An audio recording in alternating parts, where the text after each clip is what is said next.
শ্রাবণ মাসের সোমবারগুলোতে অনেকেই তারকেশ্বরে গিয়ে শিবের মাথায় জল ঢালে। আমার সেই ভাগ্য কোনোদিন হবে কিনা আমি তা জানি না, কিন্তু দেখলে খুব ভালো লাগে আর নিজেরও খুব যেতে ইচ্ছে হয়। কত দূর দূর থেকে মানুষ হেঁটে যাচ্ছে তারকেশ্বর, অত দূর হেঁটে যেতে পারবো কিনা এই ভেবে ভেবেই আর যাওয়া হয় না।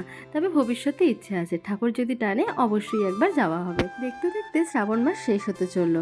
আজ শ্রাবণ মাসের লাস্ট সোমবার, আর আজ ছিল আমার ছুটির দিন।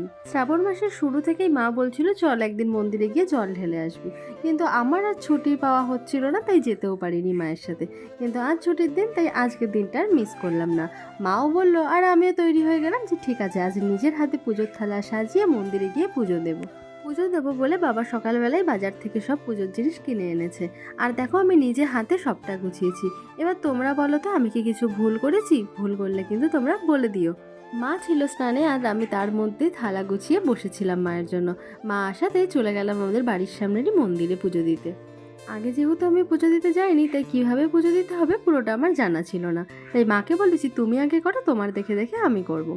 2 বছর আগেও একটা সোমবারে মায়ের সাথে এসেছিলাম মন্দিরে, তবে এমনভাবে গুছিয়ে পরিপাটি করে জল ঢালিনি। আজ না পুজো দিয়ে সত্যি মনটা খুব ভালো লাগছিল।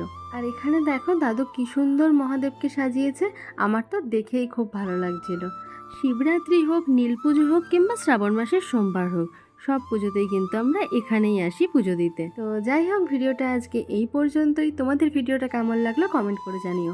আর তোমরা কারা কারা শ্রাবণ মাসের এই 4টে সোমবারই শিবের মাথায় জল ঢেলেছো সেটা কিন্তু আমাকে কমেন্ট করে জানিও। তো তোমরা ফুল ভিডিওটা দেখতে থাকো, আর ভিডিওটা ভালো লাগলে লাইক কমেন্ট শেয়ার করে দিও। আর আমার চ্যানেলে যারা নিউ ভিউয়ার্স রয়েছে তারা প্লিজ চ্যানেলটাকে সাবস্ক্রাইব করে আমার পাশে থেকো। তো আজকের মতো টাটা, দেখা হচ্ছে আবার নেক্সট ভিডিওতে।